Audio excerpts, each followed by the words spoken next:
সঙ্গীত জগতের যাত্রা আমার ছোটবেলা থেকেই হয়েছে। ক্যারিয়ারের ক্ষেত্রে আমি গানকেই প্রাধান্য দিয়েছি। আসলে গানের টাকা দিয়ে ভাত খেতে চাই। তোমায় প্রথম যেদিন দেখেছি মনে আপন মেনেছি। খুব ভালো লাগছে। আসলে আমাকে কেউ তো চিনে না, কিন্তু অ্যাওয়ার্ডটা হাতে দেখে এত এত ক্যামেরা সবাই ভালোবাসছে এটা তো আসলে ভালো লাগেই, কারণ আমার একটা কাজের স্বীকৃতি পেলাম। আমি অনেকদিন ধরেই পরিশ্রম করছি, যেহেতু সেটার একটা স্বীকৃতি যখন আসলো তখন আমার কাছে মনে হচ্ছে যে না, আমি সঠিক ওয়েতেই ছিলাম। আমি গানকে ভালোবেসেছি মনে প্রাণে, আর গানের বাইরে কিছু করতে চাইনি। আর আমার ফ্যামিলি সবসময় আমাকে নিয়ে ভয় পেত যে এই অ্যাওয়ার্ডটা আমার আসলে আমার ফ্যামিলিকে দেখানোর মতো, কারণ তারা আমাকে বিসিএস অফিসার বানানোর জন্য যা যা করার সব করেছে, এবং আমি 8-10 ঘন্টা লেখাপড়া করেছি। তো আলটিমেটলি শেষ পর্যন্ত আমার আর পড়তে ইচ্ছে করেনি। মানে আমার গান ছাড়া আর কিছু কখনো করতে ইচ্ছা করে না, শুধু গানই করতে চেয়েছি, এবং সেটা আমি রিস্ক নিয়ে চ্যালেঞ্জ নিয়ে করেছি, এবং সেটার একটা স্বীকৃতি আজকে আসলো। এটা আমার জন্য অনেক বড় পুরস্কার। আমি আসলে প্রায় সব ধরনের গানই তো করি, যার জন্য নির্দিষ্ট একজন দুজন বলাটা কঠিন। তবু আমি বলবো আমাদের দেশে আমার ভালো লাগে কুমার বিশ্বজিৎ স্যারকে, ওনাকে ফলো করি। তারপর দেশের বাইরে শফকত আমনত আলী, কৈলাস খের, এই তো একটু সুফি ঘরানার গানগুলো আমার বেশি হয়, একটু সেমি ক্লাসিক্যাল বা সুফি টাইপের গানগুলোই আমার ম্যাক্সিমাম করা হয়েছে।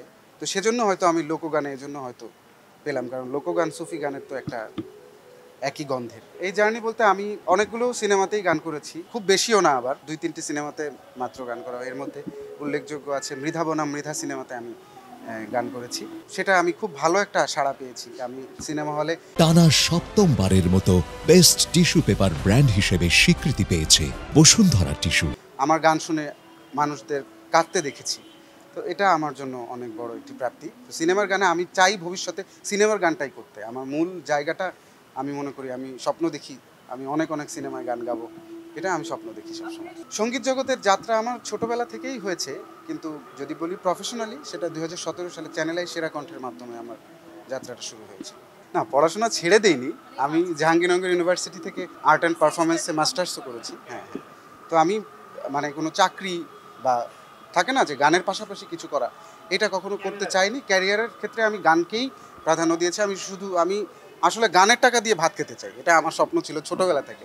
মানুষ বলে না যে কখন শিল্পী হয়ে গেছে, কিন্তু আমার যেটা হয়েছে যে আমি একদম ছোটোবেলা থেকেই আমি যেটা হতে চেয়েছি আমি সেটা হতে পেরেছি। এটা আমার সবচেয়ে বড় প্রাপ্তি, সব অ্যাওয়ার্ডের চেয়ে বড় অ্যাওয়ার্ড এটা। আচ্ছা, আমি যে গানটার জন্য পেয়েছি, তোমায় প্রথম যেদিন দেখেছি মনে আপন মেনেছি, প্রথম যেদিন দেখেছি মনে আপন মেনেছি, তুমি বন্ধু আমার মন বোঝো না, না তুমি জানো না, তুমি জানো না রে প্রিয়,